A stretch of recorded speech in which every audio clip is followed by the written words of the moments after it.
Standish 913 in the place to be. And the place to be is Are We in Jail? The vlog. Episode 2. Let's get it. I'm back. I hope y'all liked the episode 1. It's my first time ever doing a vlog, so let's go, man. We're running it. So this one right here, I'm going to talk about the day everything changed, right? So when I met my, what I thought was going to be my wife one day, internationally, I went to Canada and I was so happy. I love this girl to absolute death. I know, of course, with the circumstances now, it's crazy to think. But, at the time, I really did. And I believed in us. I believed in everything that we had planned. I believed in so much. And that's why I risked my life and I did what I did.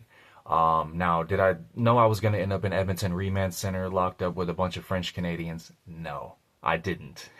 Not one bit. And I've never been arrested in my life. Let's get that off my chest. I've never been arrested in my whole life. That was the first time I had ever been arrested. So to think that being legally blind and barely leaving my house, the first time I left my house, out of state, out of country, I get locked up. So I had never been locked up in my life. This was my first arrest. And it was unfortunately in a foreign country, while I've had the least eyesight I've had in my whole life. I actually just had an eye surgery 3 weeks ago, to remove a cataract, and I'm hoping that my retina stays attached. I've been having retinal issues. Obviously they removed my left almost 6 years ago now, and then, my right's been just back and forth throughout the years. So real big eyesight testament, of course. So man, July 20th, 2025. July 20th, 2025 is when my life changed forever. Now, the moment I was arrested, now I hear more than I can see, right? So when I step out of this house to have a smoke break, there were police waiting on me. Did I know this? Obviously not. Now, when I step outside, I hear car doors slam. Boom, boom, boom. A couple doors closing. And I thought, okay. And then I hear, "Hey, sir, is your name Christopher Standish?" And I was like, "Yes, sir." I said, "Who are you?" And he goes, "I'm so-and-so with Edmonton Police Department, and we're here to arrest you. Turn around, put your hands behind your back." I'm like, whoa, whoa, whoa, whoa, whoa, whoa. And mind you, I'm putting in for my body cam footage tomorrow. So I will have all that coming out soon. You'll see exactly what I'm talking about right here, coming soon. I promise you. Thank you to everybody watching this, and this is amazing. I'm glad I can do all this. And I watch things like this and I wonder, damn, bro, is my life ever going to be that crazy to where I could put together some stuff like that? You see all those crazy YouTubers, right? So maybe one day we'll be that. But I am getting my body cam footage. So when they came to arrest me, I didn't argue at all. I put my hands behind my back and I said, "What am I being arrested for?" They told me, and they immediately said, "Put your shoes on." And I said, "I'm blind. Can you help me find them?" Now, in this body cam footage, you will see his response. He did not think, and I have goosebumps right now, he did not take me serious. He did not think I was blind. Now, I looked at this man and I said, "I am legally blind. Can you help me find my shoes so I can put my shoes on?" And he goes, "Yeah." Goes down, gets my shoes, gets me my shoes. I get my shoes on. Knowing that I am legally blind, this man puts me in cuffs, takes me to the car. I sit in the back of this squad car for a good hour. Now, mind you, this is middle of July. Also tariffs week, the big USCA tariff, Donald Trump, war. Unfortunately, I got locked up the same week all that was going down. So I got a lot of backlash being an American locked up in a French Canadian prison. I got pushed around a lot by COs, told to go back to my country and take my tariffs with me. But it's okay. I didn't vote for Trump anyways. But long story short, I sit in the back of this squad car for at least an hour. I'm soaked. I'm hot as hell. I can barely see because I've got drips in my eyes. I'm shackled by the back in the back of this police car. I asked this man, I said, can you please turn on the air conditioner? He goes, oh, yeah, just give me a minute. Proceeds to go back over here and talk to all these people. So as I'm sitting here in these cuffs, this man is over here while I'm watching my ex-girlfriend in a turquoise hoodie go in and out of this house. In and out of this house. She's grabbing some of my stuff. She goes and grabs my ID, my wallet. Then she goes and grabs my passport. Then she goes and gets my bag. I had no say-so from the point I got arrested. I had not one single say-so. I had every right taken from me, 125%.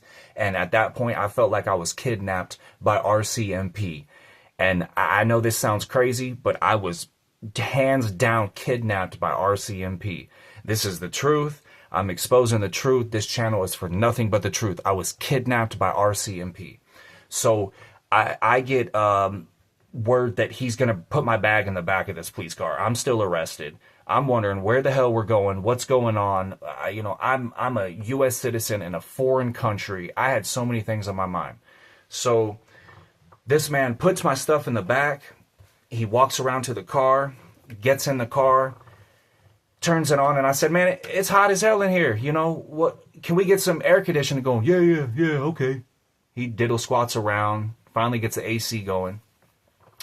Now he goes, you seem like a very kind young gentleman. You don't seem like the type to be in the place I'm about to take you. And I said, where are you taking me?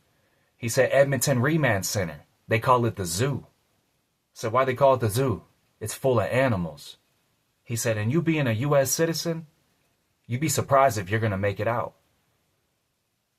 Now, at that point, I said, I am blind, sir. You were taking me to where? And he goes, oh, no. We'll station you correct. We'll make sure to put you in medical. Don't you worry. Well, when I got placed on medical, I've come to find out that med was probably the worst unit in the whole facility. That's where all the people are banging, fighting, drug using. Man, there was so much stuff going on in medical. People wouldn't believe it. People wouldn't believe it. People would not believe it. So as this man tells me this, he pulls me up into this garaged area. I get out. Mind you, I'm shackled at the wrists and the ankles at this point. They pull me into this holding facility with a few other people. I sit there. They tell me, take off all my stuff. They take these handcuffs off me. I take off my socks. I take off my shoes. They take my shoestrings out of my shoes. They take all my clothes from me. They throw me some, I don't even know, half-ass clothing, I guess you could call it, like a little jumpsuit type of ordeal. Now, from this point on, I get put in a holding cell. Now, word is in CA, they can only hold you for up to 24 hours. So when I was asking everybody in here, I'm banging on the door. Hey, I need help. Come over here. Come talk to me. Come talk to me. I'm American, man. I've been kidnapped. Come talk to me. Doom. So I had a few guards that were really nice, and I had a few guards, specifically one that was a complete dickhead. And I have to say that respectfully. I was very kind to this gentleman, and he did nothing but disrespect me the whole time, and he made sure to be an asshole to me on purpose. I got a kick out of it, though. You know, you got to love guys like that, right? That's the the little dick energy guys. But it happens. It happens, especially working at a place like that, right? Could you be happy going into a place like that every day? Let's be real. It shows what he's got in him just to even work at a place like that. Every single day he goes into that. I would be upset too. But I had asked many people, what's next? What is going on? I had no idea. I'm asking all these crazy questions. Now, this guy comes to my cell and says, we're going to give you a chance at bail. Oh, cool. Cool. I might be getting out, right? So they say, come into this room, get on the phone with this guy. I get on the phone. I basically get bullied into the first person who answered, because you only get one phone call. I didn't want to, but this is my only phone call, so I did it. Okay, yeah, I'll take you. long story short, he got me a deal to where I got sent back to my cell. A couple hours later, they brought me out. They brought me into court, and they said, Christopher Standish, these are the things that you have been alleged of. This is what you've been charged with, and you can bond out right now, but the only stipulation is the moment you pay your bond, you're giving up your passport. You're giving up your United States passport to Canada. I'm not going home. Oh, I'm not going home. So I thought, well, I'm not going to pay my bond because I want to go home. I'm not giving my passport up. So where do I go now? They said, go back to your cell, pack your fucking shit. You're going to ERC, the largest, most dangerous remand center in Canada. And that's when shit got real. I went back to my cell. I packed my shit. You got 60 seconds or less. They rush you. They hurry you. They'll tell you anything to get you up out of there. Bully you to death. I pack up my stuff. They shackle my wrists behind my back. They shackle my ankles. And I get taken out of this facility, put into another car. Now, mind you, when I get put into this car, there's a female officer I vividly remember hearing yelling, "This guy has MRSA. This guy has MRSA. It's contagious. This MRSA is contagious. Do not touch him." Mind you, they set this guy right next to me. So this guy next to me, probably 300 pounds with MRSA, all over his legs, arms, everything. The cops are even freaking out. The COs are freaking out because it's so bad. He's sitting right next to me. At that point, man, I had never felt so devastated in my life, thinking that I could probably die. I'm going to die. I'm going to die soon. I'm not going to last long. I am going to die. And I hadn't even been booked in yet. So they get me there. They get me out of this truck. They put me in a holding cell with, I'd say, 10 other people, give or take, 10 other people. Now, there was a bunch of crazy stories in there. I'm not going to get into those stories right now on these other peoples who were in there, but just know that before they book you into your general pop or your PC, before they book you, they put you all into one holding cell before booking. Now, before you go out of this holding cell, then you go in and get distributed. Now, in this first holding cell, I was in there with, it was ridiculous. It was ridiculous. So many different people with so many different charges and criminals out of their minds. I'm mid-July, remember. I'm July 20th, the hottest damn day in Alberta, Canada. And I'm getting booked into the largest, most dangerous prison, man. July 20th, 2025, man. It's forever goes down in history. That date will stick with me forever, man. So by this day of getting booked in, it's July 21st, right? Because I got booked into the holding cell up to 24 hours. They moved me about 22, 23 hours in to ERC. So this is now July 21st, probably evening, probably 4 to 6 p.m. at this point when I'm in the cell with all these guys. So I'm in here. I'm hoping this shit goes quick. I'm wondering what is going on, man. Where are they about to take me? I had so many thoughts. It was unreal. My heart was beating through my chest. I had never experienced some thoughts like that in my life. And the people around me weren't making it any easier. A lot of yelling and screaming and just people arguing and all kinds of crazy things. Hard to avoid a lot of it because they bring it to you. So in a place like that, you got to be tough, right? You can't just let somebody walk on you. So, you got to call it, you got to call it how you call it. And, you're going to find out quick on reaction times. So they get me, out of this room. They get me into a jumpsuit. They get me up to a window, and I'll never forget there was a blonde lady, and I actually seen her on Instagram. If you type in Edmonton Remand Center, there's a blonde lady on there, and she said, "Honey, I cannot believe you're getting booked into here. Have you talked to your mom? You're from America." And I said, "No, ma'am. They have had me in a holding cell for 24 hours with nothing, and no pillow, no blanket, no nothing. They wouldn't turn the light off. I'm legally blind. I'm gonna die. And she goes, hold on. She's like, hold on. I feel way too bad. She's like, let me check your charges. She checks my charges. She goes, okay, it's nothing crazy. She goes, you're just general population. You don't have any sex charges, nothing wild. Let's go talk. So I follow her down to this main pod area. She goes, this man right here is American. He needs to talk to his mother ASAP. I don't give a F about your excuses. There's no nut. Get this man on the phone with his mother. Now, being blind, I can't even see to use the phone. So she said, he's blind, just assist him. I got to go back to this unit. So she runs back. Now I'm sitting here. I'll never forget this. Guy had a big belly on him. He was a real hard ass, but he was cool as hell with me. He said, "Oh, we're not in Toto anymore, or we're not in Kansas anymore, Toto." He had like all the Toto jokes, and he even had some Legally Blonde jokes. Whatever, it is what it is. I let him slide. But he got me on the phone with my mom. He eventually dialed in the night. It wouldn't work for the longest time. He kept dialing 1 first and 0 first, and we finally figured it out. He gets me on the phone. I said, Mom, I'm in a bind right now. And she said, I see where the hell you're calling from. What are you going to do? Ma, I don't know. I said, I don't know. As soon as they book me into a cell, I'll let you know. I'm probably going to need you to put money on my books. I'm going to need commissary. I'm going to need things. I'm not too sure what's going on. I haven't been booked yet. And he's like, hurry up, get the hell off the phone. So I'm like, I got to go. I'll call you when I'm booked. I go back down this hall. That's the same within 2 hours. Within 2 hours, that's when I became no longer Christopher J. Standish Jr.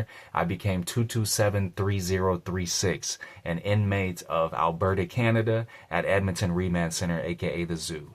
And goosebumps again, man. It was the craziest thing I've ever experienced in my whole life. They finally come and get me, and they said, we're going to your unit. I was like, oh boy, here we go. We're going to the unit. No fucking way. He said, not only general population, baby, but you're going to general population medical infirmary. You are in GPMI on ERC maximum 23 and 1. I was like, ain't no way, bro. So we're walking through all these doors. We get at least through 6 to 7 locked doors. We get into this one. He goes, this your unit. He goes, go over to that pod. They'll show you where to go. I went in there and he goes, man, he's like, right now they got timeout. You can go run the yard. He's like, right over there is your cell. He's like, I think it's just you in there. I go in there. I'm like, oh my God, bro, it's just me in here? Shit, this might not be too bad, right? Might not be too bad. So, I fall asleep. I get woke up at 6 a.m. Get the fuck up. Pack your fucking shit, Standish. We're moving you to a cellmate.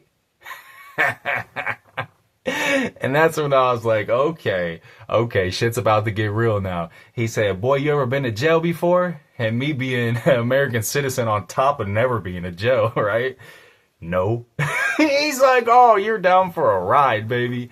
He said, we're going to put you in this one over here. GPMI, I can't remember the exact one. I want to say it was like 18 or some shit like that. I can show you, if I seen a picture or if I went back to it, I can show you exactly which one.